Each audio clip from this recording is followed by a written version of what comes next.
A Rota do Trabalho e da Indústria do Barreiro pretende contar uma história. Uma história com muitos anos, muitas personagens. Muitos foram heróis, num cenário sempre em evolução. Sabemos por onde começar. Está nas nossas mãos continuar a escrevê-la. Mas vamos começar a contar a história pela sua pré-história. Há muitos milhares de anos, junto a uma praia do Lavradio, na Ponta da Passadeira, surgiu o primeiro povoamento salineiro de que temos testemunhos no território do Barreiro. Estávamos no Neolítico. Os homens de então tinham ali à sua disposição um bosque e um rio. Desse rio extraíam um peixe importantíssimo para a sua dieta e, com a técnica própria, iniciaram-se na produção do sal, imprescindível para a conservação dos alimentos. Localiza-se assim no Lavradio o princípio da indústria salineira do concelho, que mais tarde e até ao século XX prosseguirá através das salinas, de que muitos barreirenses ainda guardam memórias. Esses factos foram revelados através do trabalho realizado na década de 90 do século passado pelo Museu de Arqueologia e Etnografia do Distrito de Setúbal, numa equipa coordenada pela doutora Joaquina Soares. Mas já poucos barreirenses se recordarão do vinho. Esqueçam o Toriga e a Trincadeira, porque por estas bandas no Lavradio, mas também noutros locais do concelho, plantavam-se castas como o Boal e o Rabo de Ovelha, o Arrebentadouro e o Fragozão. Na primeira metade do século XIX, um terço do território do Barreiro estava ocupado com árvores de fruto e de vinhas. Era o Barreiro das Quintas. O vinho bastardinho assume nesta história lugar de mito. Foi o vinho mais famoso de todos aqueles que teve o Barreiro. Mas saltemos agora uns séculos e viajemos até Palhais, até à Mata da Machada. Neste local encontramos um complexo oleiro, cujos fornos de cerâmica dos séculos XV e XVI foram revelados na década de 80 do século passado pela equipa liderada pelo arqueólogo Cláudio Torres. Esses fornos serviam para fabricar louça de uso caseiro e industrial. Um desses fornos pode ser visitado no campo arqueológico da Mata da Machada e os achados arqueológicos ali encontrados poderão ser vistos nas reservas museológicas visitáveis da Câmara Municipal do Barreiro. Mas a Mata da Machada, para além dos fornos, fornecia ainda madeiras que cumpriam um duplo objetivo, servindo como material para a construção naval e como combustível para os fornos de cerâmica e o fabrico do biscoito. A pouco mais de 300 metros da Mata da Machada, encontramos o Complexo Real de Valdezebro, onde funcionaram também no século XV os fornos de El Rei produzindo biscoito em larga escala para responder às necessidades das naus das descobertas, muito aumentadas após a descoberta do caminho marítimo para a Índia. Este empreendimento, constituído por 27 fornos, armazéns de cereal, cais de embarque e um moinho de maré de 8 moendas, assegurava o fabrico do biscoito que abastecia as armadas reais e as fortalezas do reino. Aliás, toda a Ribeira do Coina é uma referência ao nível dos descobrimentos. A acrescentar a Valdezebro, encontramos a Telha, que, conjuntamente com a Alborrica, assumem especial relevância ao nível da construção naval. São várias as referências ao nível da arqueologia naval. As embarcações eram construídas na praia, aproveitando a proteção geográfica e as madeiras da Mata da Machada. Não podemos esquecer também o Barreiro mais marítimo, com os seus portos, portinhos, cais e estaleiros. A pesca no Barreiro foi marcada desde o século XVI por uma embarcação que assumiu tal importância que hoje se procura representar no brasão do município, a muleta. Mas existiam outras como o bote, a fragata e o varino. Essas embarcações marcaram fortemente a imagem do Barreiro ribeirinho e ainda no século passado era possível observar o cerco e a estacada como artes de pesca usadas pelos pescadores do Barreiro. Mas a pesca distante, mais especificamente a do bacalhau, teve também uma presença fortíssima no concelho. O Barreiro teve 2 instalações para a seca do bacalhau. Na Telha, a Parceria Geral de Pescarias marca a paisagem desta zona com os seus antigos armazéns, escritórios e casas de habitação. A outra seca do bacalhau, em Palhais, ainda se encontra em elaboração. Já no século XVIII, a Real Fábrica de Vidros Cristalinos de Coina marcou a história da produção de vidro em Portugal.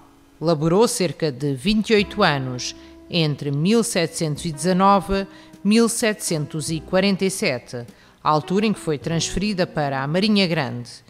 Foi alvo também na década de 80 do século passado de uma intervenção arqueológica coordenada por Jorge Custódio e foi declarado imóvel de interesse público em 1997 pelo IGESPAR.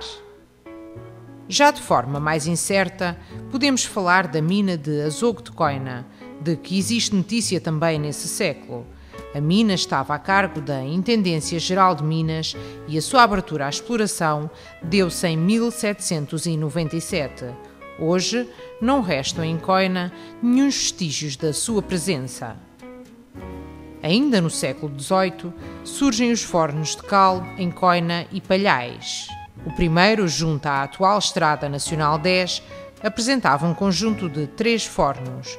O segundo, à beira-rio, era composto também por 3 fornos circulares de câmara única, com várias dependências utilizadas pelos proprietários.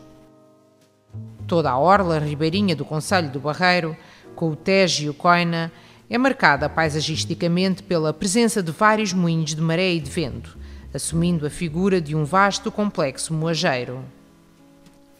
Em termos de moinhos de maré, o mais antigo existente é o Moinho do Cabo, em Alborrica, reporta ao século XVI.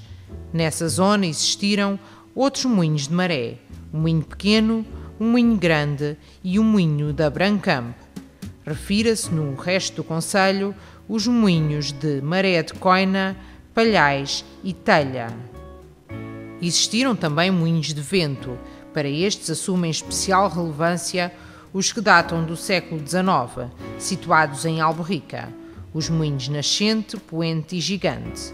Ainda nesse século, construiu-se também o moinho do Gimo junto à praia.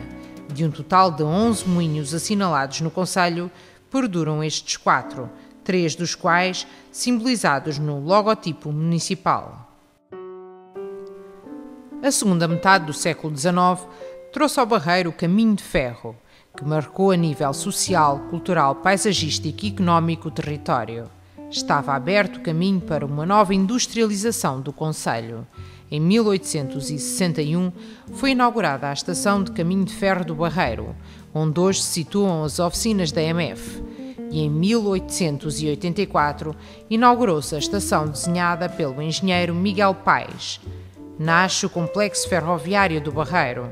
Surge a Associação Humanitária dos Bombeiros Voluntários do Sul e Sueste, a Caixa de Socorros Mútuos do Caminho de Ferro, o Sindicato do Pessoal dos Caminhos de Ferro do Sul e Sueste, a Casa dos Ferroviários e o Instituto dos Ferroviários do Sul e Sueste. A Vila de Pescadores transforma-se na Vila de Operários. A instalação do caminho de ferro e o fácil escoamento de mercadorias por via fluvial para Lisboa proporcionaram o aparecimento da indústria corticeira no concelho.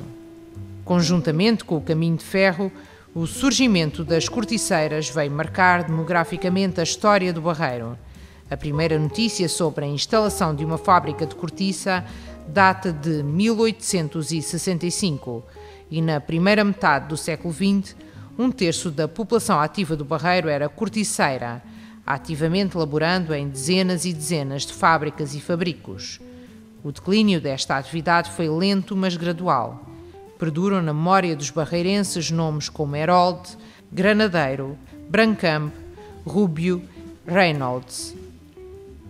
Nesta conjuntura, o Barreiro atrai algumas figuras singulares.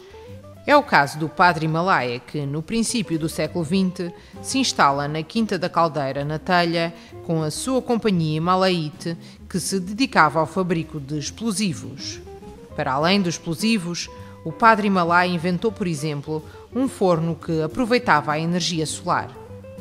Com este invento, recebeu o Grande Prémio na Exposição Universal de St. Louis, nos Estados Unidos, em 1904.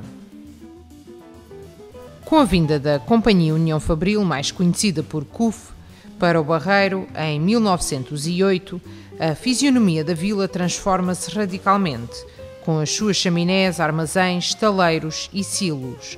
Alfredo da Silva é a figura tutelar deste complexo, que começa a desenvolver-se em 4 grandes áreas: têxtil, química adubeira, construção naval e metalomecânica, num universo empresarial que chegou a empregar 11.000 trabalhadores. É também Alfredo da Silva que começa a desenvolver o modelo paternalista na relação com os seus trabalhadores. A CUF tinha o bairro operário, o grupo desportivo, a escola técnica, o cinema, a creche, a colónia de férias, o estádio, o posto médico, a despensa. Este foi o último grande complexo industrial do Barreiro, que adquiriu uma elevada importância em termos ibéricos. O seu declínio teve início na década de 70 do século passado, também impulsionado pela crise económica mundial e a deslocalização industrial.